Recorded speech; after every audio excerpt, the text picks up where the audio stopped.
Bom dia, irmãos. Que a doce paz do nosso Senhor Jesus esteja com todos vocês. Vocês estão bem? Eu também estou alegre, feliz por estar com vocês aqui. E nós estamos vindo da cidade de Londrina e tivemos um probleminha para sair. Me perdi no estacionamento do hotel. Consegui, mas deu certo, né? Viemos com alegria e até aqui nos ajudou o Senhor. Feliz por estar aqui nessa casa, uma casa abençoada. Feliz de estar com o meu amigo pastor Claudinei, pastora Mônica, essa família abençoada que aqui tem feito a obra do Senhor. Feliz de estar na Central, essa cidade maravilhosa, irmãos. Eu acho Londrina maravilhosa, mas Maringá tem meu coração. Maringá tem meu coração. E eu vou lá e eu falo isso, eles ficam bravos. Mas aqui é diferente, né? A cidade de Maringá é uma cidade abençoada. Eu tenho uma palavra de Deus ao seu coração. Abra sua Bíblia. Vamos para a palavra de Deus. Josué, capítulo de número 15. Josué, capítulo de número 15. Eu não sei se meu celular ficou aí na cadeira. Ficou? Traz aqui para o pai, que o pai vai ler o texto. Obrigado. Josué, capítulo de número 15. Abre aí, verso de número... Josué, capítulo de número 15. Nós vamos ler a partir do verso de número 13. Glória a Deus. Josué, capítulo de número 15, a partir do verso de número 13. E eu vou ler na tradução da ACF, Almeida Corrigida e Fiel. Quem estiver comigo nessa tradução vai ser mais fácil. Vamos lá? Diz assim a palavra de Deus: Mas a Calebe, filho de Jefoné, deu uma parte nos meios dos filhos de Judá, conforme a ordem do Senhor a Josué, a saber, a cidade de Arba, que é Hebrom. Este Arba era pai de Anaque. E Calebe expulsou dali os 3 filhos de Anaque, Sesai, Aimã e Talmai, gerados de Anaque. E dali subiu aos habitantes de Debir. O nome de Debir antes era Kiriat Sefer. Diz Calebe: quem ferir a Kiriat Sefer e a tomar, lhe darei a minha filha Axa por mulher. Verso 17. Tomou-a, pois, Otiniel, em algumas traduções está Otoniel, filho de Kenaz, irmão de Calebe, lhe deu a sua filha Axa por mulher. Verso 18. E sucedeu que, vindo ela a ele, o persuadiu que pedisse um campo a seu pai. E ela desceu do seu jumento. Então Calebe lhe disse: o que você quer? E ela me disse: dá-me uma bênção. Em algumas traduções, dá-me um presente, pois me deste terra seca, ou me destes as terras do Neguebe. Dá-me fontes de água. Então lhe deu as fontes superiores e as fontes inferiores. Eu quero que você repita isso comigo: fontes superiores e fontes inferiores. Mais uma vez, sei que a maioria tomou café. Diga comigo: fontes superiores e fontes inferiores. Essa é a herança da tribo dos filhos de Judá, segundo as suas famílias. E você diz amém.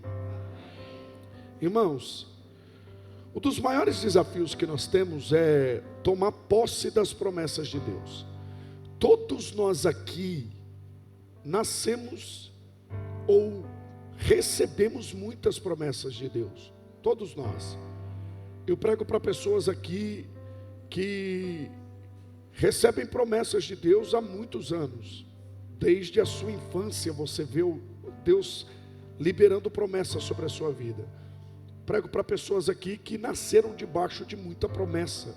Você é uma promessa de Deus. Você é a resposta de uma promessa que Deus deu, que Deus fez a seus pais, que é o meu caso. A minha mãe perdeu 2 filhos antes de mim. Então, quando a minha mãe fica grávida pela terceira vez, ela tem medo de perder o terceiro filho. Só que Deus usa alguém para liberar uma palavra sobre a vida dela, dizendo que aquele terceiro filho seria muito usado por Deus. E em meio àquele medo de perder o bebê, Deus cuida da promessa, vela pela promessa. E hoje eu estou aqui porque eu sou filho de promessa. Deus liberou promessas para os meus pais, falando ao meu respeito. Então eu prego pessoas aqui que antes de você vir ao mundo já existiam as promessas sobre a sua vida. Mas se eu fizesse a pergunta aqui, não precisa responder, mas se eu fizesse uma pergunta: quantos aqui têm promessas de Deus sobre a sua vida?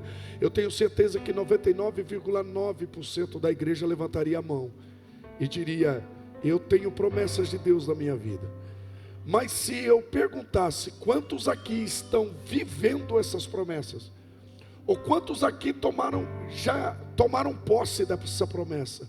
Quantos aqui estão na direção ou na rota dessa promessa? Eu tenho certeza que o número cairia drasticamente.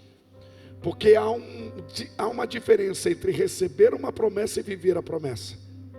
Até porque existem pessoas que já partiram dessa terra, que tinham promessas grandiosas, maiores até mesmo que a minha e do que a sua, mas que não viveram a totalidade dessas promessas, mas que não tomaram posse das promessas de Deus. Porque o desafio não é receber promessas, Deus faz promessas. O desafio é vivê-las, o desafio é tomar posse, o desafio é se posicionar, é caminhar em direção a essas promessas. Aí eu te pergunto: o que você tem feito com as promessas que Deus tem liberado sobre a sua vida? O que você tem feito para viver essas promessas? Porque todo começo de ano nós vivemos a expectativa de tomar posse das promessas. Esse vai ser o ano que eu vou tomar posse da promessa. Aí nós vemos os janeiros proféticos, nós vemos a igreja brasileira fazendo todo um movimento profético. Só que muitos entram ano e saem ano, e parece que ao invés de avançar em direção às promessas, se distanciam. Parece que ao invés de tomar posse, negligenciam ainda mais as promessas de Deus. Eu quero essa manhã ministrar sobre uma família que tomou posse das promessas de Deus. 3 personagens de uma mesma família que tomaram posse das promessas de Deus. E eles nos ensinam a característica de alguém que vai viver essas promessas. O primeiro personagem dessa família é Caleb. Caleb, a Bíblia diz que ele era quenezeu. É interessante que Caleb fazia parte de uma tribo muito mística que habitava o deserto. Essa tribo, eles viviam como nômades no deserto, e tudo que pautava essa tribo era movido por misticismo. Essa tribo tinha inserido na sua cultura rituais místicos. E quando eles descobriram que existia um povo que havia saído do Egito, estava agora peregrinando o deserto, indo em direção a uma terra que o Deus deles os prometeu, e existia sobre esse povo uma nuvem que os direcionava durante o dia, e uma coluna de fogo que os aquecia e os protegia durante a noite. Isso atraiu os quenezeus, foi o suficiente para atrair essa tribo, e a ponto dessa tribo se aproximar do povo de Israel, para saber que misticismo era esse, abre aspas e fecha aspas, de uma nuvem que protege e direciona, e que é uma coluna de fogo que surge à noite para aquecê-los, para protegê-los do frio. Que Deus é esse que eles servem? Isso foi tão forte para eles que um personagem chamado Caleb, que é o primeiro personagem da nossa história, ele se infiltra no meio do povo de Israel, e ele se torna parte daquele povo. Ele é quenezeu e se torna parte do povo de Deus. E a Bíblia diz que agora ele se torna um dos representantes das 12 tribos. Quando Moisés vai mandar 12 espias para espiar a terra de Israel, a Bíblia diz que Caleb foi um dos representantes. Caleb foi um príncipe que pisou, pastor Claudinei, na terra prometida, junto com aqueles 12 homens. Eles passaram durante 40 dias naquela terra, peregrinando. Eles passaram 40 dias caminhando naquela terra, pisando na terra da promessa, para trazer relatório para Moisés. A expectativa do povo de Israel era muito grande acerca desse relatório. Quando eles voltam, cerca de 4 a 6 homens carregam um cacho de uva enorme. Isso faz com que a expectativa do povo de Deus ainda aumente ainda mais, porque a terra é maravilhosa. Tudo que a gente plantar, tudo que nós plantarmos lá, nós vamos colher. A terra é frutífera, a terra é fértil. Um cacho de uva desse tamanho. Só que o relatório é pessimista. A maioria que conhece a história, quando eles aproximam do povo de Deus, todo o relatório que eles trazem é tomado de um negativismo muito grande. Tanto que eles dizem: Moisés, se a gente entrar lá, a gente vai morrer. Os filhos de Anak estão lá, os gigantes estão lá, a terra está tomada por inimigos, os cananeus, os jebuseus, os amorreus, os fariseus estão lá. Como nós vamos fazer? Se nós não temos material bélico, se nós não temos cavalaria de guerra, se nós não temos homens de guerra, nós peregrinamos o deserto. Se a gente entrar lá, nós vamos morrer. Os gigantes estão lá e nós nos sentimos como gafanhotos perto deles. Só que aí surge Caleb. Eu quero que você leia esse texto, se puder projetar para mim, Números capítulo de número 13, verso 30. Números 13, verso 30. Olha que texto poderoso. Números 13, verso 30. Diz assim na minha tradução: então Caleb fez calar o povo. Olha como está escrito na projeção. Então Caleb fez o povo calar-se perante Moisés e disse: subamos e tomamos posse da terra, é certo que venceremos. Qual é a primeira característica de um conquistador de promessa? Ele é um silenciador de vozes.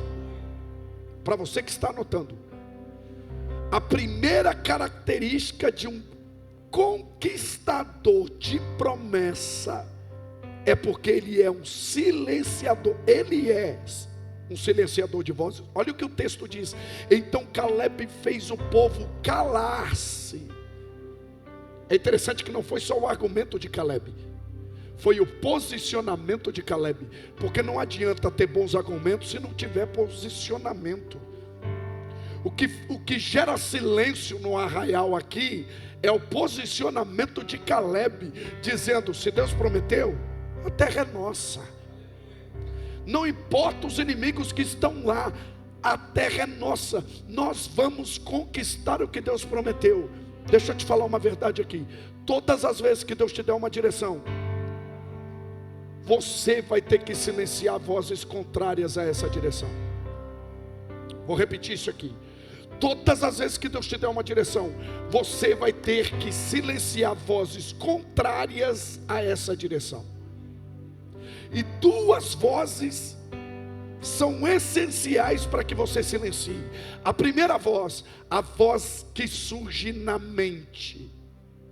Todas as vezes que Deus te der uma direção, uma voz vai gritar na sua mente, contrariando a direção que Deus te deu.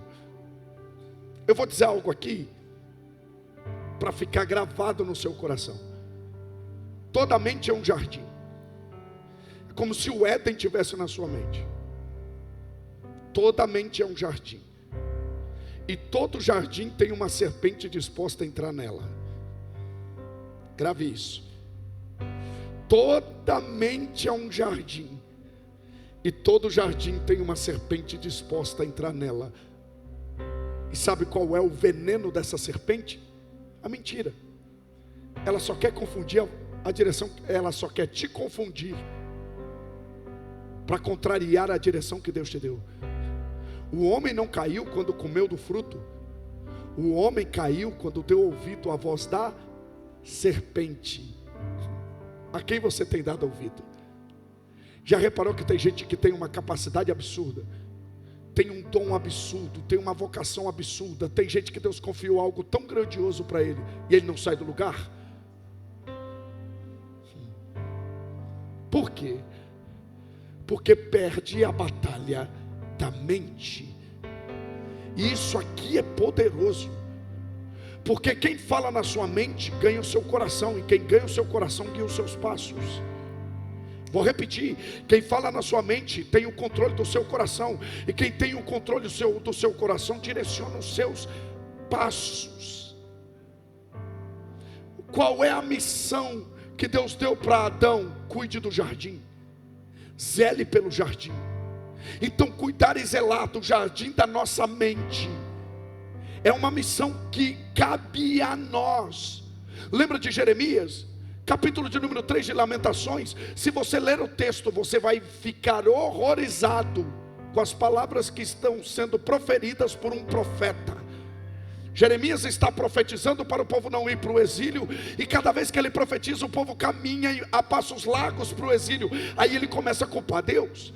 Senhor, a tua palavra na minha boca é uma vergonha.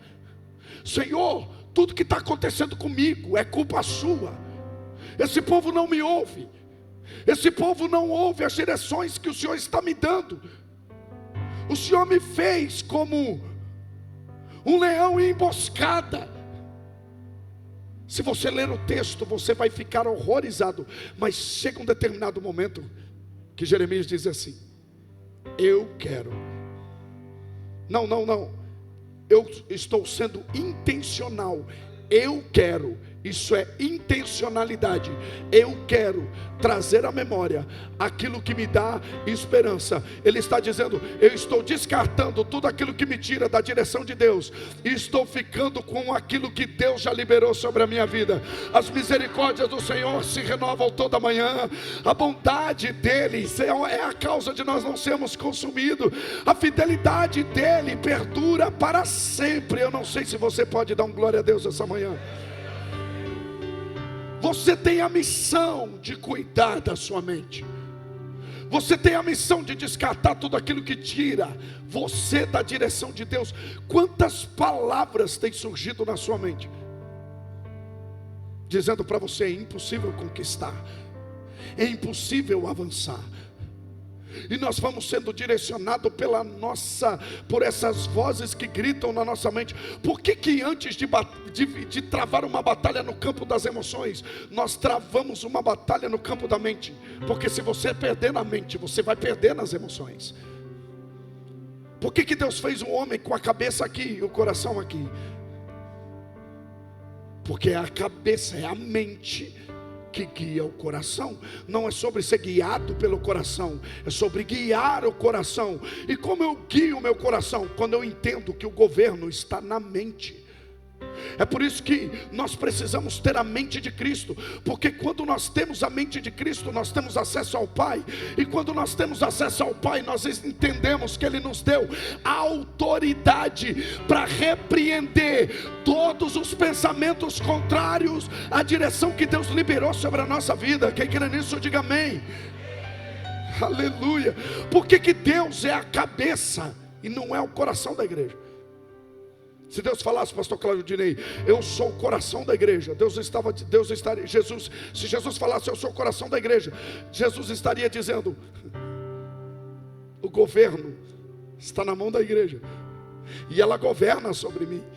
Mas quando ele diz, eu sou a cabeça, ele está dizendo, sou eu que governo a minha noiva, sou eu que direciono a minha noiva. Sabe o que Deus quer fazer nesses dias? Fortalecer as nossas mentes, para que nós venhamos viver essa expansão na mente, para que toda mentalidade de escravo caia por terra, para que nós venhamos avançar em direção àquilo que Deus nos deu, aleluia. E para que Deus trabalhe na nossa mente, Ele vai colocar desafios enormes na sua frente, desafios enormes que você vai travar, guerras, batalhas que você vai travar, tudo isso para que haja uma libertação na sua mente, aleluia. Por isso que Deus está preocupado com o seu crescimento e não com o seu conforto, aleluia. Por quê? Porque se a sua mente crescer, se você viver a renovação da mente, você vai experimentar a boa, a agradável e a perfeita vontade de Deus. O Deus desse século quer cegar o entendimento, mas Deus quer nos trazer liberdade, liberdade, liberdade, liberdade. Quem crê nisso, diga amém.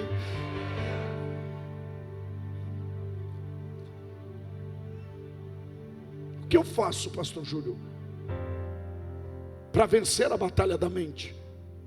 Me dê uma direção, eu vou te dar uma, para você vencer a batalha da sua mente. O que faz diferença na sua vida não é o que você diz para os outros, é o que você diz para você. Porque tem gente que é profeta para todo mundo, mas não consegue ser profeta para a própria vida.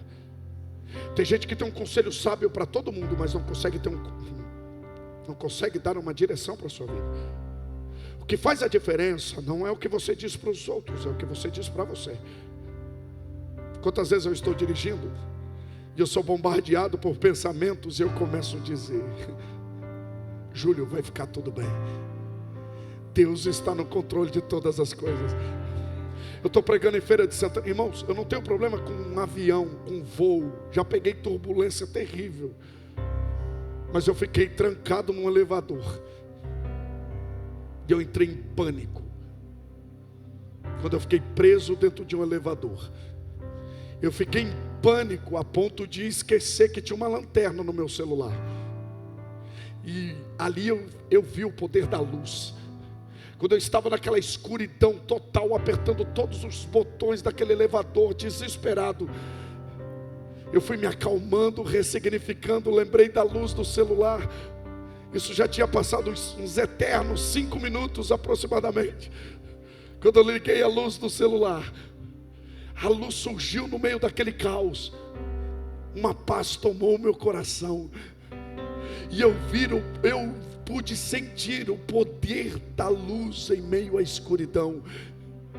É por isso que a mulher da dracma perdida, para encontrar o que se perdeu, ela trouxe luz àquela situação, ela acendeu uma lamparina. É por isso que Deus no Gênesis, para criar, Ele trouxe luz em meio ao caos, uma luz que veio de dentro dele para fora. Quando uma luz brota na nossa mente, não tem síndrome do pânico, não tem ansiedade, não tem nada, não tem nenhuma crise existencial que nos tira da direção de Deus. Por quê? Porque se a luz brilhou, aleluia, aleluia, as trevas serão dissipadas. Quem crê nisso, diga amém. Aleluia, aleluia. E o que você faz em meio, pastor Júlio, o que eu faço quando eu estou sendo bombardeado na mente? Libere uma palavra sobre a sua vida. Lembra do filho pródigo? O pródigo liberou uma palavra sobre a sua vida, sobre a vida dele mesmo. Quando eu chego no hotel e o recepcionista me diz: o senhor está lá no 10º tanto andar. Eu já entro no elevador travando uma guerra comigo mesmo. E eu vou ressignificando e dizendo: vai ficar tudo bem, Júlio, calma. Faço o 3º, 4º, 5º, 6º e eu vou trabalhando dentro de mim. Por quê? Porque Deus me deu autoridade para repreender todo o mal. O pródigo liberou uma palavra sobre ele quando ele estava num chiqueiro de porcos. Quando ele teve desejo de comer com os porcos, ele diz: quantos servos há na casa do meu pai e eles têm abundância de pão. Aí ele libera uma palavra poderosa sobre ele: levantar-me-ei. É Ele liberando uma palavra sobre o Espírito que estava dentro dele. Ele libera essa palavra dizendo: levantar-me-ei, irei ter com meu pai, e dir-lhe-ei: Pai, pequei contra o céu e contra ti, já não sou digno de ser chamado seu filho, faz-me como um dos seus servos. Lembra do salmista? Por que te abates, ó minha alma? Ele está falando com ele mesmo. Por que te inquietas dentro de mim? Espera no Senhor. Aleluia, aleluia. Levanta a mão para receber isso. Eu libero uma palavra profética sobre as suas emoções. Eu libero uma palavra profética sobre a sua mente. Eu libero o governo de Cristo sobre a sua mente, para que as suas emoções sejam direcionadas por Ele. Há uma autoridade de Deus sendo liberada essa manhã sobre você. Você não será escravo das suas emoções. Você será, aleluia, a autoridade de Deus no meio do caos, para governar a si mesmo. Porque o homem mais poderoso da terra é aquele que governa a si mesmo. Quem crê nisso? Eu profetizo que essa serpente está sendo repreendida. A serpente é mentirosa. Tem coisa que não está acontecendo em lugar nenhum, está acontecendo na sua mente. Traga a verdade, traga a luz da verdade sobre a sua mente. Descarte tudo aquilo que tira você da direção de Deus, e começa a dizer: eu creio naquilo que Deus tem para a minha vida. Aí de repente a serpente está dizendo: você não é amada. Aí você traz à memória aquilo que Deus disse: você é meu filho amado e que tenho prazer. Não, não, você precisa fazer para ser aceito. Se tu és o filho de Deus, faça isso. Aleluia. Não, não, não, você não precisa fazer para ser aceito. Ele já fez, por isso é que Ele te aceita. Ele já fez, por isso que Ele te abraça. Você não precisa fazer para ser aceito. Ele te aceita. Aleluia. Aleluia. Segunda voz que nós precisamos silenciar são as vozes externas. Sempre que Deus te der uma direção, vozes externas vão surgir para tirar você dessa direção. Deixa eu te dizer isso. A oposição que você enfrenta revela a grandiosidade daquilo que Deus vai fazer na sua vida. O nível de oposição que você trava aqui fora revela a grandiosidade daquilo que Deus vai fazer na sua vida. Se surgir uma direção e você vê que não está travando nenhuma oposição, isso não é a direção de Deus. Porque toda direção de Deus tem um levante que nós enfrentamos. E Deus permite que essa oposição surja. Deus permite que essa oposição surja. Todos os homens de Deus, se olharmos para a galeria dos heróis da fé, nós vamos ver que eles enfrentaram grandes oposições. Grandes. Inimigos ferrenhos. E quando nós enfrentamos a oposição dentro de casa, como silenciar? Deixa eu te falar uma coisa aqui, você vai rir. Se tem um lugar que Deus testa a nossa comunhão, é o grupo da família no WhatsApp. Oh Jesus, quantas vezes você teve vontade de sair de lá? Deixa eu te falar, Deus te dá uma direção. Vai lá, filho, empreenda, monta um negócio. Aí você vai lá, empreende, monta um negócio, porque Deus te deu a direção. Aí está lá o dia da inauguração, a sua web design manda aquela arte maravilhosa, promoção, inauguração. Primeiro lugar que você vai colocar a arte no grupo da família, porque você acredita que vão vir todos celebrar com você. Olha o dedinho. Não. Por que Deus permite isso? Aí você está lá com aquele salão de beleza, coisa mais linda, sua cunhada vai lá na concorrente, passa com o cabelo lisinho na frente do salão. Aí você fala: eu te pego, perturbada. E você entra em crise, Porque a gente acredita que quando Deus nos dá uma direção, a gente vai ser aceito pela direção que Ele nos deu. E geralmente, quando Deus te dá uma direção, Ele vai trabalhar com você na rejeição.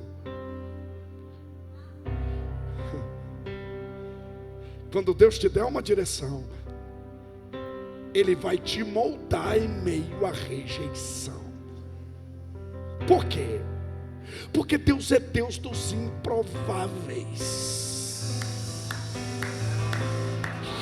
Porque Deus é Deus dos improváveis. Aleluia, aleluia. Quantas vezes eu pregando no Brasil todo pela misericórdia de Deus, porque, irmãos, não é falsa humildade, pela misericórdia e pela graça. Pregando no Brasil todo, chegava na minha cidade, Foz do Iguaçu, e não pregava na cidade. Eu falava: Senhor, por que isso? E Deus falava: eu estou te moldando. É na sua cidade, é no meio da sua parentela que eu moldo você, que eu preparo você. Irmãos, José teve problema dentro da sua casa, mas os desafios que José enfrentou não mudaram ele. Davi teve problema dentro da sua casa. E eu gosto quando eu vejo José perdoando os irmãos, e ele dizendo assim: ó, eu sou José. Ele não diz assim: eu sou Zafenate Paneia, o grande governador do Egito. Ele diz: eu sou José. Sabe o que ele estava dizendo? A rejeição de vocês não alterou quem eu sou de fato. A rejeição de vocês não mudou minha identidade, não mexeu no meu DNA. Aleluia. Deixa eu liberar isso sobre a sua vida. Se a sua terra natal, se o seu solo pátrio, se a sua parentela te rejeitar, Deus levanta os de longe para te abraçar. Não, eu quero ir mais longe. Jesus não fez nenhum milagre em Nazaré, mas a Galileia abraçou Jesus. Jesus não fez nenhum milagre na sua cidade, aleluia, mas Cafarnaum abraçou Jesus. Jesus teve dificuldade de operar milagres e maravilhas na sua casa, mas ele tinha a casa de Lázaro como refúgio. Aleluia. O que você está dizendo, pastor Júlio? Se os de perto te vender, Deus levanta os de longe para pagar. Aleluia, aleluia, aleluia, aleluia. O que eu preciso fazer? Fica firme. Você não silencia as vozes contrárias, e colocando textão nas redes sociais. Quantas vezes eu peguei um áudio de 4, 5 minutos, estou mandando, o Espírito Santo fala: joga na lixeira, apaga que dói menos. Peguei aquele textão para desabafar, estou escrevendo, aí vem o Espírito Santo e fala: shh. Porque todo conquistador de promessa, ele sabe escolher as guerras que ele vai enfrentar. Porque todo silenciador de vozes, ele sabe qual é a batalha que ele vai enfrentar. E não é só sobre escolher as guerras, é como lutar as guerras. Tem guerra que você ganha fugindo. Tem guerra que você, chega no churrasco de domingo com a família, aí você é simples como uma pomba e prudente como uma serpente. Você vê toda uma situação, um enredo, aí o Espírito Santo fala: vai, vaza. Por quê? Porque quem é direcionado pelo Espírito Santo sabe escolher as guerras, sabe lutar da forma certa. Tem guerra que você ganha lutando, mas tem guerra que você ganha fugindo da guerra. Tem guerra que você ganha lutando, mas tem guerra que você ganha silenciando. Você está doido para lutar e Deus está dizendo: você está doido para falar e o Espírito Santo está falando. E Ele ama comprar a guerra de quem silencia no meio da guerra. Porque quem silencia no meio da guerra conhece o advogado que tem. Quem silencia no meio da guerra conhece o general de guerra que luta por ele. Eu não sei se você está entendendo o que eu estou pregando aqui. Guerras que você vence em silêncio.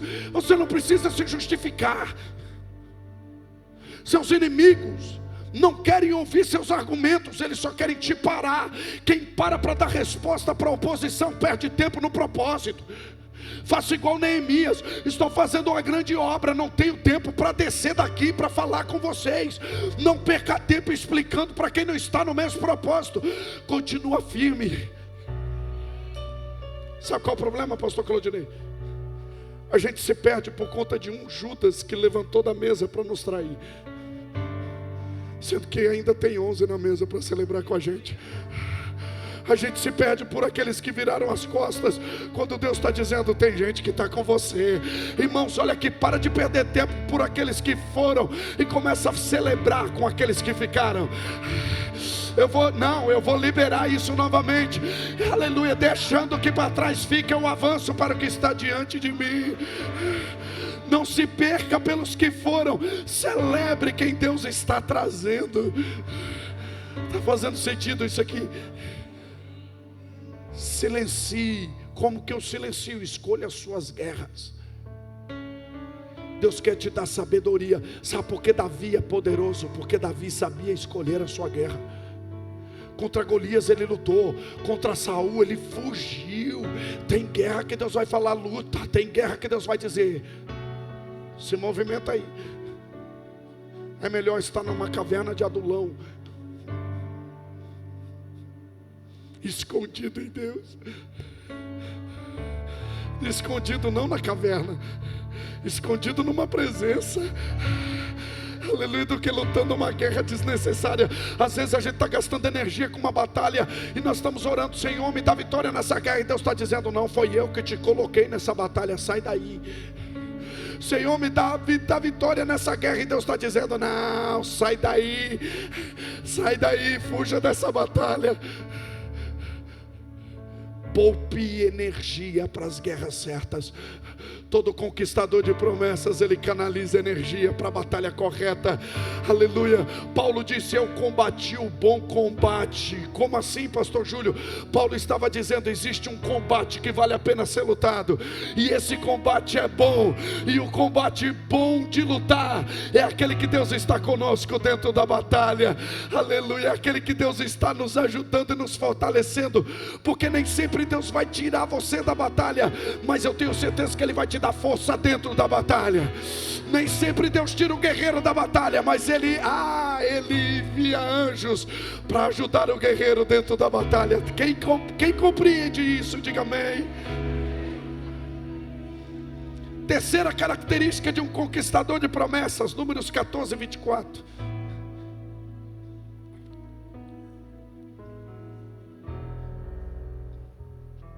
Eu gosto, quando eu leio a Bíblia, que eu vejo o homem falando de Deus, eu fico fascinado.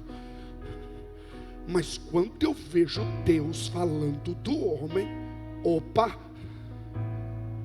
Porque mais importante do que eu falo sobre Deus é o que Deus fala ao meu respeito. Mais importante do que o testemunho que eu dou de Deus é o testemunho que Deus dá ao meu respeito. Nós vamos ler um texto agora que não é Caleb falando de Deus, é Deus falando dele. Olha o que Deus diz: mas como o meu servo Caleb tem outro espírito e me segue eu farei entrar na terra que foi observar, e os seus descendentes. Terceira característica de um conquistador de promessa: ele não segue a promessa, ele segue o dono da promessa. Leia o texto. Porém, com o meu servo Caleb, ele teve outro espírito. E o que acontece? Ele me segue. Aí Deus fala assim, ó: eu o farei entrar.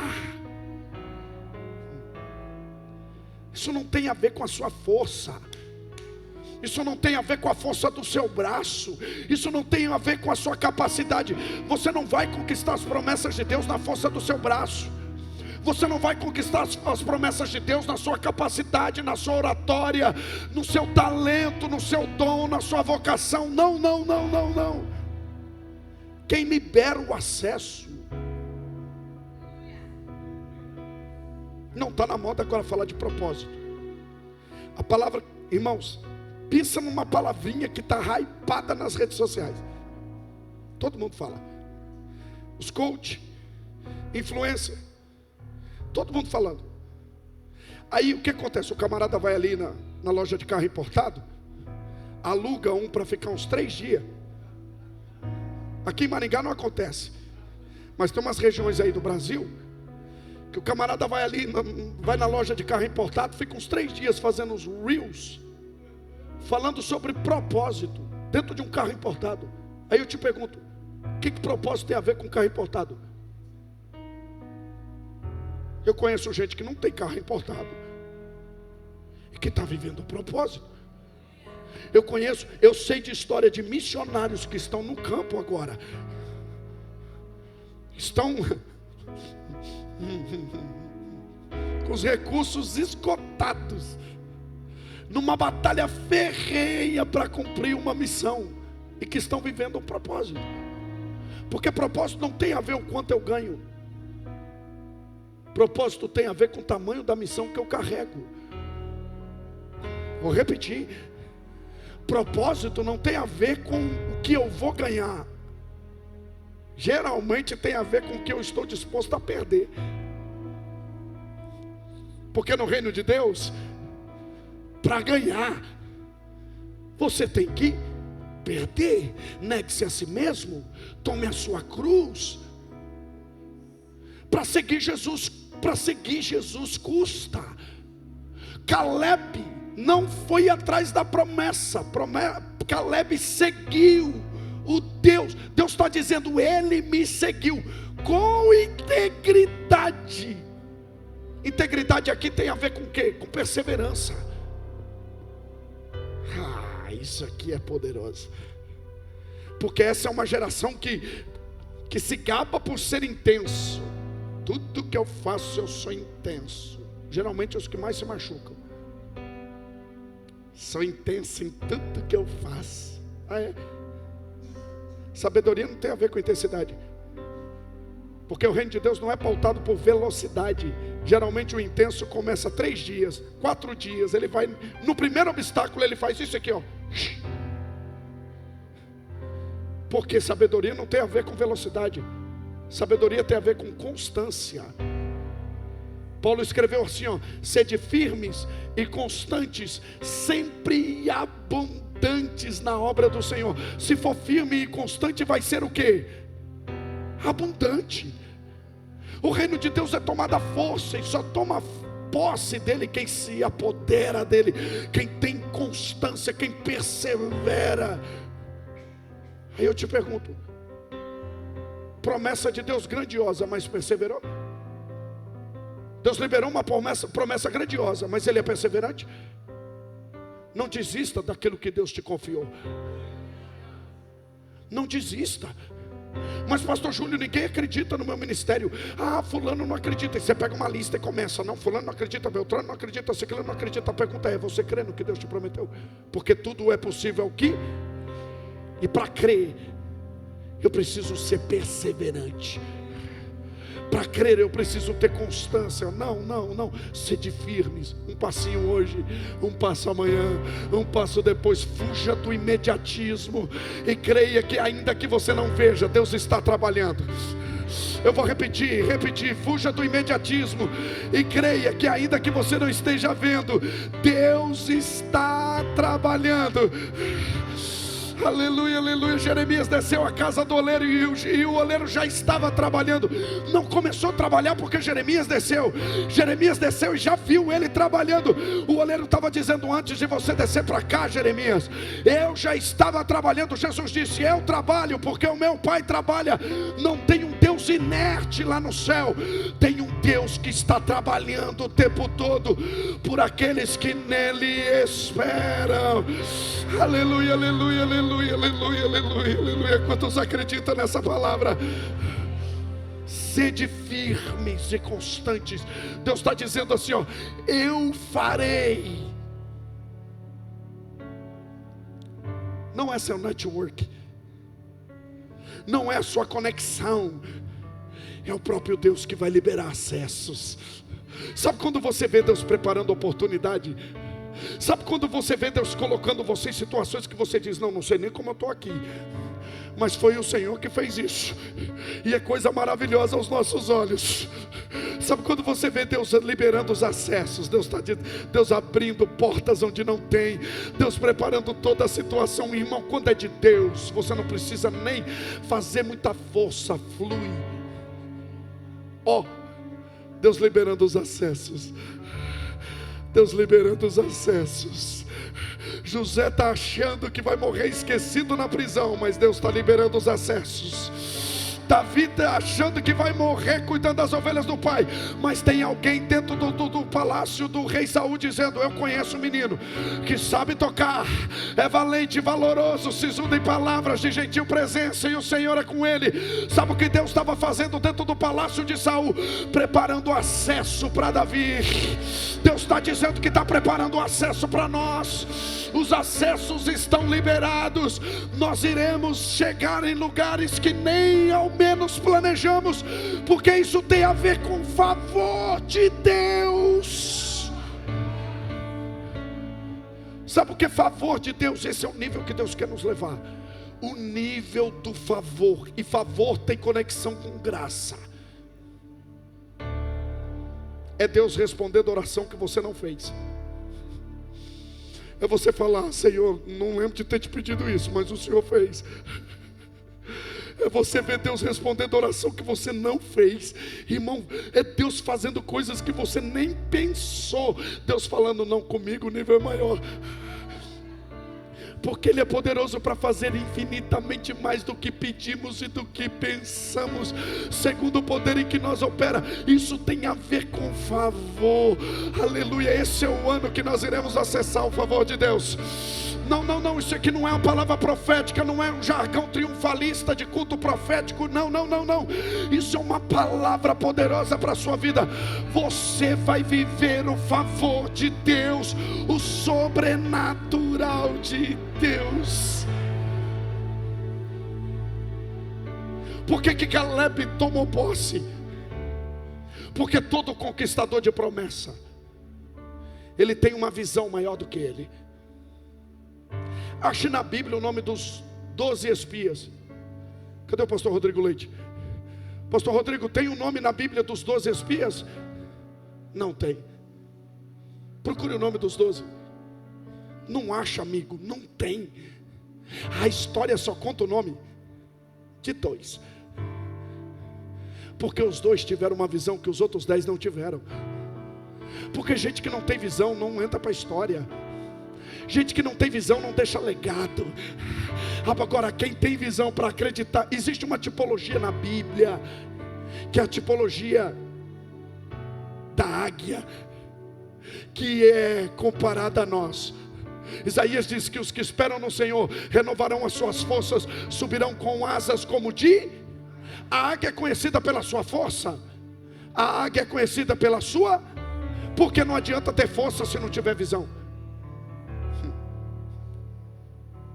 Não adianta ter uma força descomunal e não ter visão.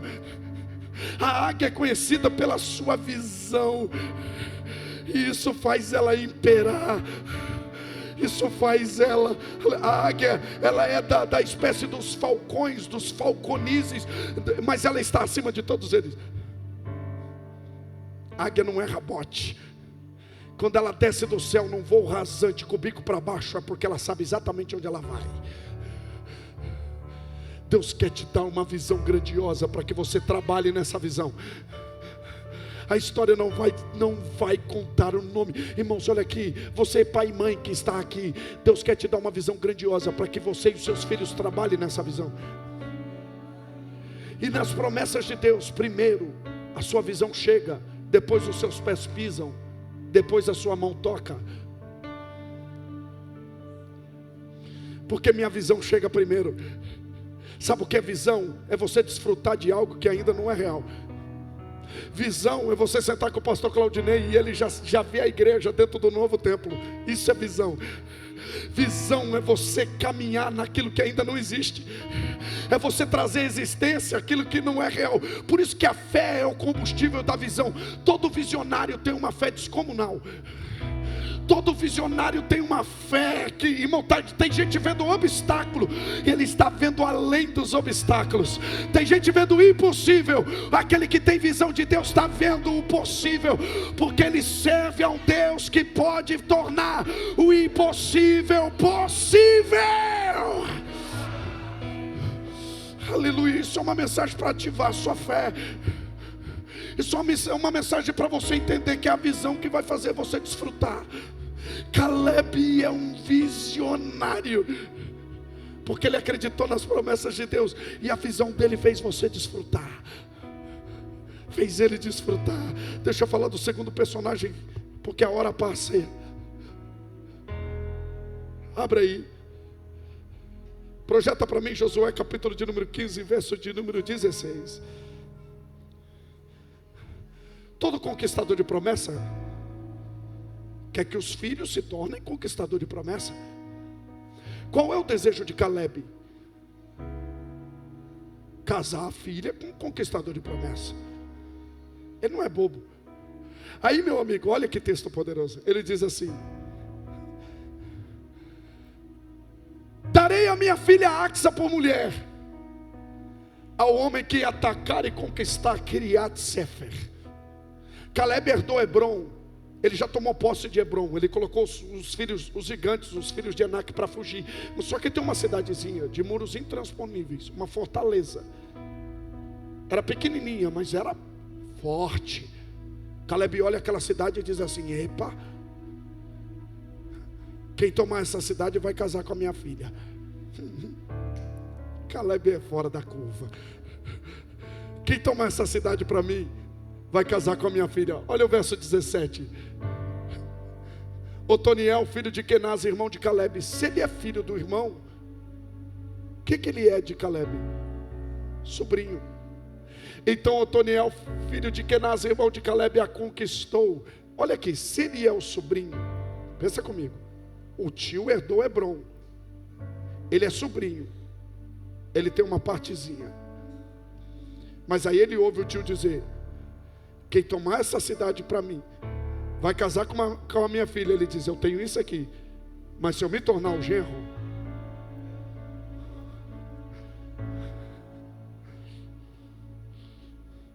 porque naquela época podia casar entre parentes.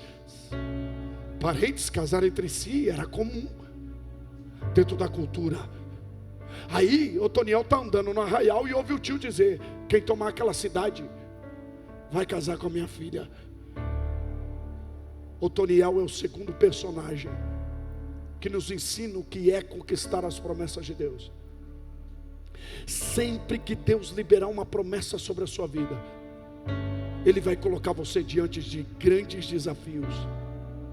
E são esses desafios que vão levar você a conquistar aquilo que Deus tem preparado para você. Irmãos, não fuja dos desafios. Todo homem de Deus que é escolhido por Deus, que tem uma promessa grandiosa sobre a sua vida, ele sempre vai se deparar com um obstáculo grandioso. Ou é um Jordão, ou é um mar vermelho, ou é uma cruz que precisa, tem um obstáculo que precisa encarar. A gente acha que Deus vai descer, Deus vai mandar os anjos do céu para remover os obstáculos, porque tem porta que Deus vai abrir, mas tem porta que Deus já te deu a chave. Tem porta que Deus vai abrir, mas tem porta que Deus vai colocar uma chave de autoridade na sua mão e vai dizer: passa, passa esse Jordão, atravessa. Sabe o que eu aprendo aqui com Otoniel? Não tenha medo de grandes desafios. Em frente, porque são os desafios que vão levar você para o próximo nível. São os desafios que vão colocar você no lugar que Deus tem preparado para a sua história. Tem gente que pensa assim: não, eu vou manter a empresa desse tamanho. Não, eu vou manter as coisas desse tamanho, porque se crescer isso aqui vai me dar um trabalho dobrado. Vou ficar só com uma loja. Não, eu vou ficar aqui. Aí vem uma oportunidade de promoção. Não, vai me dar muito trabalho, deixa eu ficar aqui. Já estou tendo dor de cabeça ficando aqui. E perde a oportunidade que Deus deu. Por quê? Porque foge do desafio. Entenda isso. Todas as vezes que Deus te convida para o desafio, Deus te capacita para passar por eles. Eu vou repetir, todas as vezes que Deus coloca um desafio grandioso na sua frente, Deus te capacita. Maria está com medo, o anjo está dizendo para ela: não temas. Maria está com medo do desafio, eu vou ficar grávida sem ter homem. O anjo está dizendo: não temas. Aí vem o anjo no final da mensagem e diz assim: descerá sobre ti o Espírito do Senhor, e o poder do Altíssimo te cobrirá. Deus vai capacitar você para passar por esse desafio. Pastor, eu vou passar por esse desafio sozinho? Não, Deus vai levantar pessoas capacitadas para te ajudar a passar por esse desafio. Porque quando Deus quer te abençoar, Ele não te dá coisas, Ele não te dá bens materiais, Ele coloca pessoas na sua vida. Quando Deus quer te abençoar, quando Deus quer fazer você avançar, Ele coloca pessoas que vão estar com você na mesma guerra, na mesma batalha. O que você está dizendo, pastor Júlio? Não recue. Onde Deus mandou você avançar. E deixa eu te dar uma chave aqui poderosa para encerrar.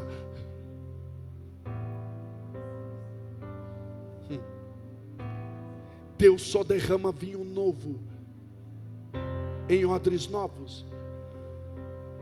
Não peça para Deus mover o novo sobre a sua vida se você está apegado às coisas velhas. Deus tem um novo para você, mas a pergunta é: você está disposto a se mover em direção a esse novo? Deus tem um novo para você, mas a pergunta é: você está preparado? Como que eu sei que uma casa está em construção? Quando você passa na frente da casa, tem uma caçamba. Porque todo mestre de obra, antes de colocar algo novo dentro da casa, ele tira as coisas velhas, ele tira os entulhos. Tem que sair para chegar, para ser colocado o que é novo, tem que sair, irmãos. E é difícil remover os fundamentos velhos. Um dia minha esposa entra dentro do quarto da minha casa com uma sacola enorme e começa a colocar os meus ternos em cima da cama. Eu falei: ficou doida? O que você vai fazer com isso aí? Vou dar para a obra missionária. Falei: como é que é? Vou tirar isso aqui, tem muito tempo que você não usa. Só que tem roupa, irmão, que a gente não usa, mas gosta de ver pendurado no cabide. É assim ou não é? Tem roupa que a gente não usa, e a gente fala: não, quando eu emagrecer, não vai colar, irmão. Quando eu emagrecer, só no arrebatamento, quando o seu corpo estiver transformado, e você... Aí a gente fica ali colecionando coisa velha no guarda-roupa. Meu guarda-roupa era um ajuntamento de coisa velha. Eu tinha uns ternos risca de giz. Não, você não faz ideia. Quando eu era pregador pentecostal, eu tinha aquele sapato colorido de varão. Não, era do manto, meu amigo. Quem veio pregando hoje fala assim: você mudou. É papai que trabalha em nós. Aí está lá minha esposa tirando as coisas. Eu fui ficar bravo com ela. A esposa levanta o dedão de profetisa e diz assim: eu vou tirar porque Deus mandou. Falei: eita, que eu não vou encarar isso aí, é nada. Saí quietinho, pianinho do quarto. Sentei na sala e pensei: não quero nem ver esse negócio sair, porque cada peça que ela tirava doía aqui.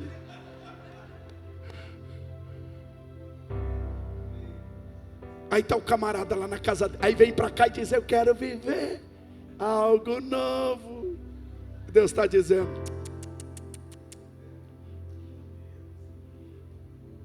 sabe por que o novo de Deus não vem? Porque não tem espaço. E se você está juntando coisas velhas aqui, é porque dentro de você virou um ajuntamento de coisas velhas. Nós somos mais transparentes do que pensamos. Você quer viver um novo de Deus? Começa a desfazer daquilo que não serve. Começa a dar destino para aquilo que não serve mais. Por quê? Porque coisa velha junta bicho. Coisa velha junta mofo. Para você manter um cheiro bom, um aroma bom em coisas velhas, dá trabalho. E Deus está dizendo: tira. Aí a gente está juntando coisa velha aqui e aqui, cheio de sentimentos velhos, apegado a coisas velhas. E se no coração tem coisas velhas, é porque a mente se tornou um espaço de coisas velhas. Um saudosismo, aquela saudade do tempero do Egito, das cebolas do Egito. E Deus está dizendo: a terra da promessa é lugar de coisas novas. A terra prometida é lugar de coisas novas. Aleluia. Onde Deus está te levando, você vai ter que se despir do velho homem, para que você viva a novidade de vida que Ele quer te dar. Só vai desfrutar da eternidade com Ele quem se desprende do velho homem. Quem está entendendo o que eu estou pregando aqui essa manhã? Aleluia. Sepulte o velho homem. Não adianta esperar um novo vivendo velhas atitudes. Não adianta esperar um novo se não buscarmos viver em santidade com Deus, porque a maior promessa que Ele tem para nós é a vida eterna com Cristo. E só vive a vida eterna com Cristo quem está disposto a se desprender das coisas da terra. Eu não sei se você tem fé para se desprender. Tem gente que está aqui hoje preocupado com as contas que tem que pagar pela semana e não está conectado com o tempo, com o ambiente. Deus está dizendo: esquece os desafios da semana.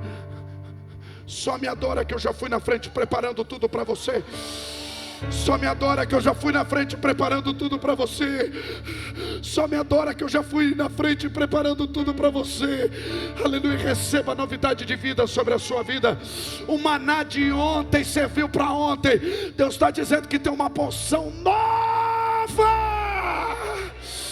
Deus tem um maná novo. O cardápio de Deus não é requentado.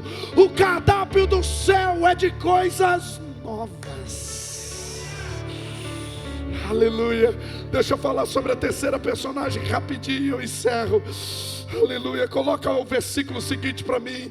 Olha o texto. Quando Axa foi viver com Otoniel, Otoniel conquista a cidade e casa com a filha de Caleb. Ela o pressionou para que pedisse um campo ao pai dela. Os dois casaram e herdaram um pedaço do Negueb, uma terra seca. E Axa começa agora, pastor Claudinei, chegar em Otoniel e dizer assim: amor, vamos pedir um campo para o pai.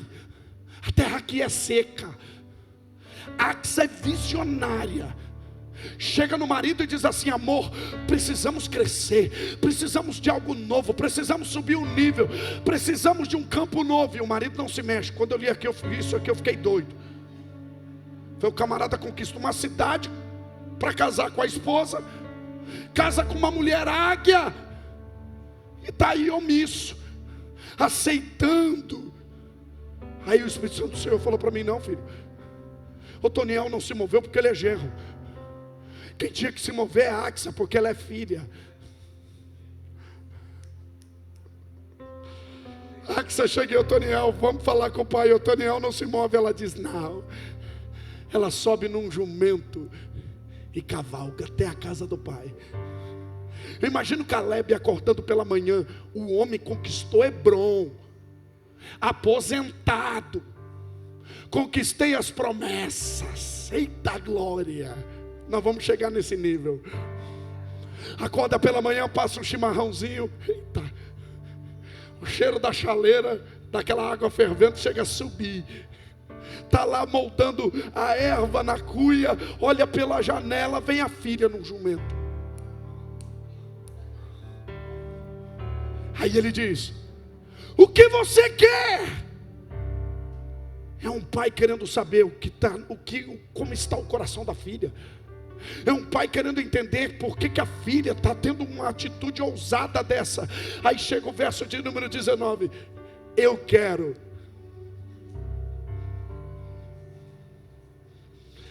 uma bênção. Eu quero um presente.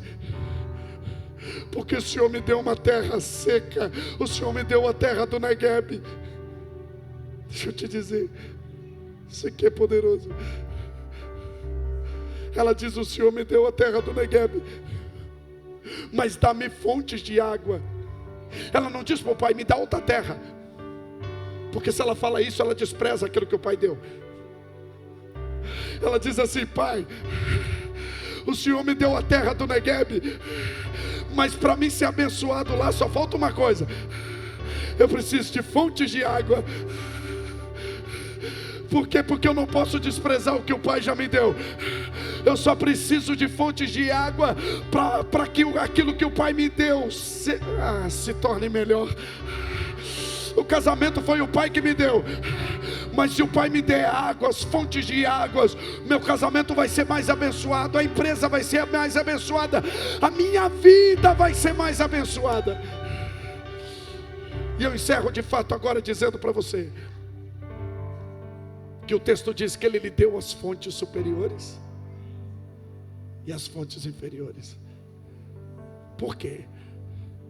Porque ele não liberou só as fontes inferiores. Por que fontes superiores e inferiores?